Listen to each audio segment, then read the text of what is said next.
আমি বিশ্বজিৎ ক্রিকেট চ্যানেলে আপনাকে স্বাগত জানাই। তো আজকে যে মতামত জানাচ্ছি সেটা হচ্ছে রোহিত শর্মা আবার সেই 10 রানে আউট হয়েছে, ঠিক আছে। তো রোহিত শর্মাকে একদম খেলানোই উচিত নয় ইন্ডিয়ান টিমে। আর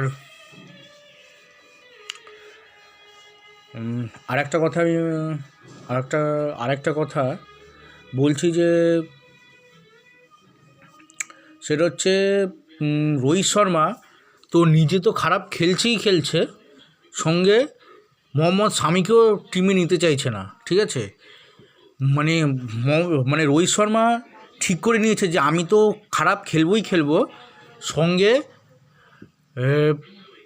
ইন্ডিয়ান টিমকেও জিততে দেবো না, ঠিক আছে।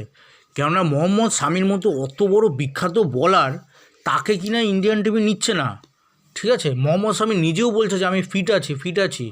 শোয়েব মুস্তাক আলী ট্রফিতেও খেলেছে, কত সুন্দর ফিট, ভালো রানও করেছে, ব্যাটিংও ভালো করেছে, ঠিক আছে। আর রোহিত শর্মা কি করেছে, ইচ্ছা করে মোহাম্মদ শামিকে নিচ্ছে না, ঠিক আছে।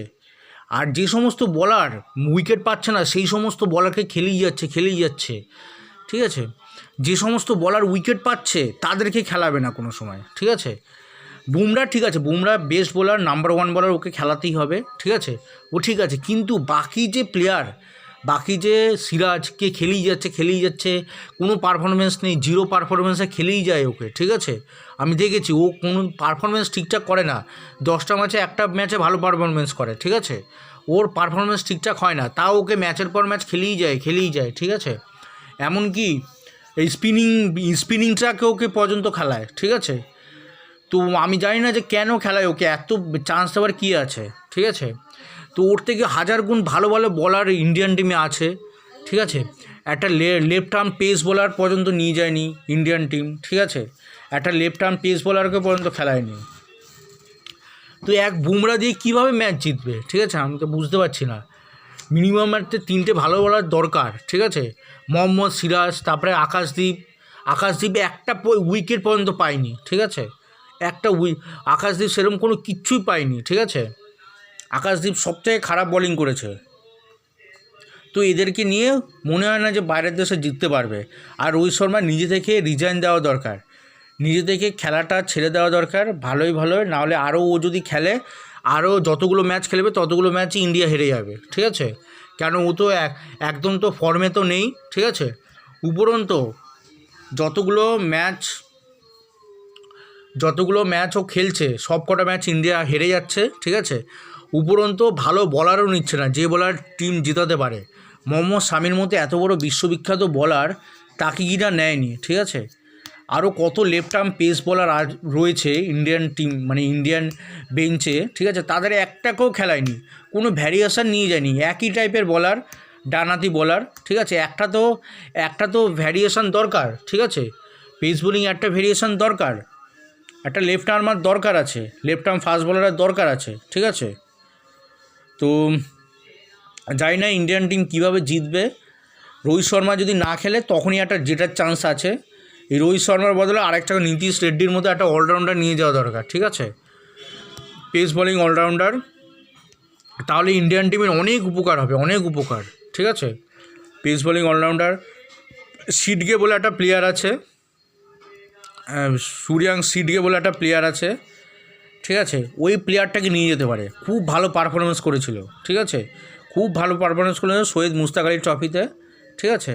ওকে চান্স দেওয়া উচিত ছিল, ঠিক আছে, ওকে নিয়ে যাওয়া উচিত, ওর বয়সও কম, খুব ভালো প্লেয়ার, ঠিক আছে। পাঞ্জাব ইলেভেন্সের একজন প্লেয়ার, ঠিক আছে, সিদগে, ঠিক আছে, সিদগে বলে একটা প্লেয়ার আছে, সিদগে। তো ও হচ্ছে একটা বলিং অলরাউন্ডার, ঠিক আছে, ও বোলিংও করতে পারে প্লাস ব্যাটিংও করতে পারে। পাঞ্জাব খুব ভালো করেছে ওকে নিয়ে, ও কিন্তু অনেক ম্যাচ জিতে দিতে পারে পাঞ্জাবকে, ঠিক আছে। খুব একটা ভালো প্লেয়ার পেয়েছে সিদগে, ঠিক আছে, ডোমেস্টিক টুর্নামেন্টে। জানি না ইন্ডিয়ান টিমে কী করবে, কারণ নতুন প্লেয়ারকে তো চান্স দিয়েছে অনেক, যেরকম শিবম দুবেকে চান্স দিয়েছিল, দুবে সেরকম একটা ভালো পারফরমেন্স কিছুই করতে পারেনি, বিশেষ করে বোলিংয়ে, ঠিক আছে। তো এরকম ইন্টারন্যাশনাল টিমে, মানে ইন্টারন্যাশনাল ইন্টারন্যাশনাল অনেক ফারাক আছে, ডোমেস্টিক আর ইন্টারন্যাশনাল অনেক ফারাক আছে। তাও রোহিত শর্মা যেভাবে খেলছে সেইভাবে ডোমেস্টিকে অত খারাপ খেলবে না, ঠিক আছে, অত খারাপ কেউই খেলবে না, ঠিক আছে, ওই একমাত্র সবথেকে খারাপ খেলছে, ঠিক আছে। আর পূজারা বসে বসে কমেন্ট্রি করছে, এমন অবস্থা, টিম ম্যানেজমেন্টে এমন খারাপ লোক ঢুকে গেছে, ঠিক আছে, কি বলবো আর। কতগুলো ম্যাচ হারিয়ে দিল, কতগুলো ম্যাচ হারিয়েছে, ঠিক আছে, রোহিত শর্মা। হোয়াইট ওয়াশ হয়েছে, তারপরে এখন অস্ট্রেলিয়ায় গিয়ে হারা শুরু করেছে, ঠিক আছে। এই বৃষ্টি যদি না হতো এই ম্যাচও হেরে যেত ইন্ডিয়ান টিম, ঠিক আছে। কোনো ডিফেন্সিভে একটা প্লেয়ারকে নেয়নি ডিফেন্স, যে ম্যাচ যদি 5-6 উইকেট পড়ে যায়, ঠিক আছে, 5 উইকেট খুব তাড়াতাড়ি পড়ে গেলে কোনো ডিফেন্স পূজারের মতো কোনো প্লেয়ার নেই, ঠিক আছে। ডিফেন্সিভে একটা প্লেয়ারকে রাখিনি, ঠিক আছে, যে ডিফেন্স করতে পারে। ডিফেন্সিভ কোনো প্লেয়ারই নেই ইন্ডিয়ান টিমে, ঠিক আছে। সব মার্কুটে T20 ব্যাটসম্যান সব কটা, ঠিক আছে। শুভমন গিল, বিরাট কোহলি, তারপরে KL রাহুল, এগুলো সব T20 প্লেয়ার, ঠিক আছে। এরা অ্যাকচুয়াল কোনো ব্যাটসম্যান না, মানে টেস্ট ব্যাটসম্যান না, এরা সব T20 ব্যাটসম্যান, ঠিক আছে। তো একটা তো অন্তত ডিফেন্সিভ ব্যাটসম্যান রাখা দরকার, ঠিক আছে। তো তাও KL রাহুল কী দরকার ছিল শর্ট খেলার অত, ঠিক আছে। KL রাহুল খুব মেরে খেলছিল, আমি বুঝতেই পারছিলাম যে আউট হবেই হবে কোনো না কোনো বলে, ঠিক আছে। অত মেরে খেলার কোনো দরকার নেই, ঠিক আছে। প্রথম ম্যাচটা কত সুন্দর ইন্ডিয়ান টিম খেলছিল, ঠিক আছে, বেশ সুন্দর ঠুকে আর মেরে খেলতে গেছে, ঠিক আছে। মেরে খেলার কোনো দরকারই নেই, এত মারার কোনো দরকার নেই। কত আর মারবে, 4-5টা 4 মারবে, তারপরে তো আউট হবেই হবে কোনো না কোনো বলে, ঠিক আছে। তো ডিফেন্সের ওপরে ট্রাস্ট থাকা দরকার, ঠিক আছে। বিনা ডিফেন্সে কোনো ম্যাচ এরা জিততে পারবে না, ড্র করতে পারবে না ম্যাচ, ঠিক আছে। ইন্ডিয়ান টিমের মধ্যে ডিফেন্সিভ কোনো প্লেয়ার নেই, ঠিক আছে। ডিফেন্স প্লেয়ার কাউকে নেয়নি, সব T20 প্লেয়ারকে নিয়েছে। তো বিশ্বজিৎ ক্রিকেট চ্যানেলটাকে অবশ্যই সাবস্ক্রাইব করবেন, লাইক করবেন, ধন্যবাদ।